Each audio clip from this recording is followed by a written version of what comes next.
How you guys doing today? Today I want to talk about something that's very serious, right?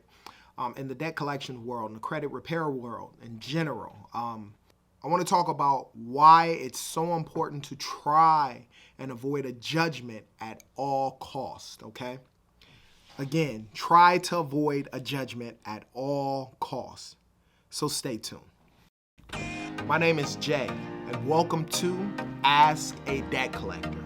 Now, I've been in the debt collection industry for over 15 years.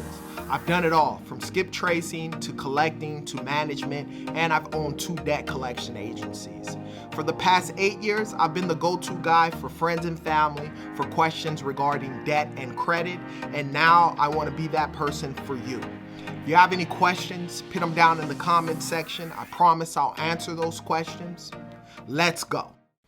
Okay, be sure to like and subscribe to this YouTube channel if you're new to this channel. If you're not new to this channel, be sure to like this video to help it get out to more and more people. Let's go over the household items. Always, the first thing I always want to tell you guys is the 3 free letters that I have down below. Don't forget them. It'll help you in your credit journey with cleaning up your credit. The free goodwill letter, the free pay to delete letter, as well as a cease and desist letter that you can send to your creditors. Next, there's a 30-minute free consultation with regards to credit repair.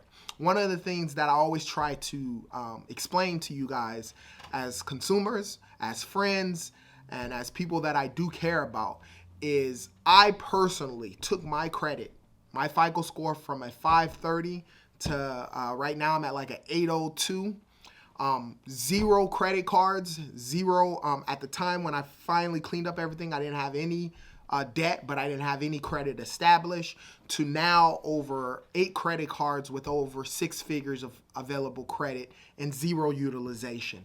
If that sounds like something that you want to work and build towards, 30-minute consultation. Let's sit down, let's talk, let's see if we fit for each other. If in fact, one of the things that I do during my consultation is if I feel like there's some, you only have a few things on your credit report that needs to be cleaned up and you don't necessarily need credit repair, I'll let you know that. It's not about making the money from you. It's about putting you in the best position so that you can help yourself and your family and make life a lot easier for you guys as far as borrowing money, right? You want to borrow money. We're going to all have to borrow money, but you want to borrow money with the least amount of interest as possible. And the only way to do so is by building the perfect credit profile, and Clearing Strategic Credit Repair Services can help you out with that. So the link is down below.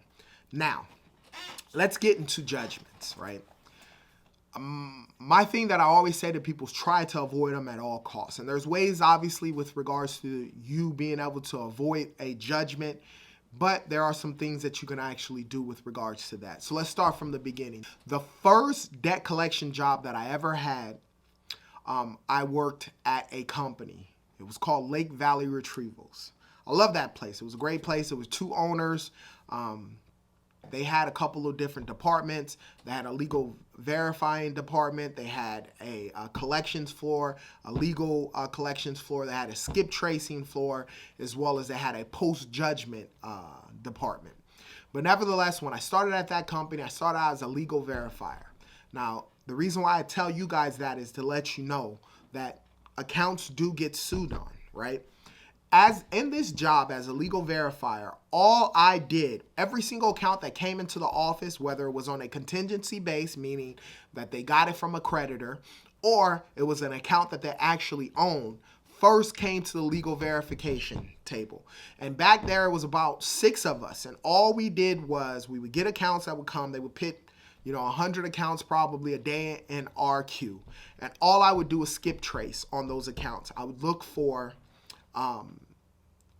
and I will verify if they have a place of employment or if in fact they have any assets. Those are the 2 main things that I did, as well as I would verify and try and get new numbers and information for collectors. But the first thing we did with the accounts is we verified them to see if they owned any assets or if they were working. And if we verified that they owned a property, or if we verified that they worked that they work where taxes were taken out, then automatically those accounts were prepped and sent to legal, right? And the reason why I tell you that is because with regards to a lawsuit in general, typically a company's not going to sue somebody if they don't have any assets or if they're not working, because all that happens is you get a judgment. Now, mind you, I have been at companies that no matter what, depending on the amount that is owed on the debt, that they actually sue, even if they find out someone's not working currently at the time or may not own any property currently at the time. Why? Because a judgment can last for 10 years. So, hey, maybe in that first 2 years you're not working, 4 years down the road you start working. And that judgment, because they have a judgment, if in fact they have a judgment against you, then obviously they can garnish your wages, do a bank levy. If you own a business, they can do a tilt tap. A lot of things can transpire and happen from that. But let me go into some of the stuff that happens or that you have to look for with regards to being sued, if in fact you are sued. The first thing is the filing stage, right? So basically, the filing stage happens when the creditor actually files a complaint in the court, and you'll be listed as a defendant at this time span. Normally, creditors sue for the money you owe. So not only will you owe the money you owe, they'll add some interest, and court and attorney fees can be added on top of that. I don't know how many clients I could tell you that I've gotten where they're like, well, no, I only owe $3,000. Now at the end of everything, they're saying I owe $5,200. Why is that? And a lot of that is interest, court and attorney fees that they can add to the actual judgment with regards to getting it towards you. When you're given a copy of a complaint and a summons to appear in court, this is known as being served. Do not ignore the summons. Very, very key that happens. If you get served with a complaint, a copy of the complaint and the summons to appear in court, the last thing you want to do is to ignore it. And the reason why I say that is because if you ignore that judgment, then what happens is it's grounds for default judgment. The creditor will automatically get a judgment against you, right? The second thing that happens is your research stage, right? It's possible that a person suing you is not the person to whom you originally owe the money. Third-party debt collection companies, which is what I've owned on 2 different occasions. The debt may be sold several times. In fact, it's possible that you no longer or never did owe the debt. Review the validation letter you receive or request if you don't have it, right? So a validation letter is something that you send that I think if you got first of all, before an actual legal company can sue you, they still have to send you out a demand letter, which is a 30-day letter that gives you the option to dispute the validity of the debt.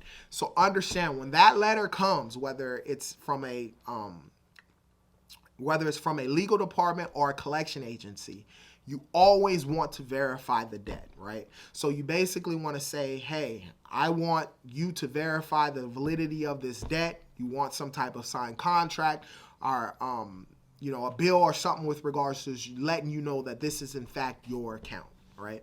And so the research stage, once that happens, they review the letter, make sure you know the creditor is and whether the amount is accurate.